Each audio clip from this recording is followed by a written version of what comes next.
京都のポンと町でインフルエンサーが来てない隠れた居酒屋見つけた。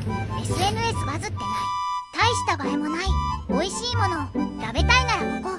テーブルの七輪で自分で焼く体験型地鶏の焼き鳥。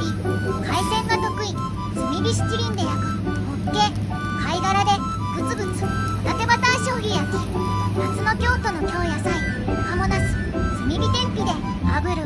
田楽や鴨ナスの揚げだし、だしが決め手のおばんざいなど、ここにおいでよ。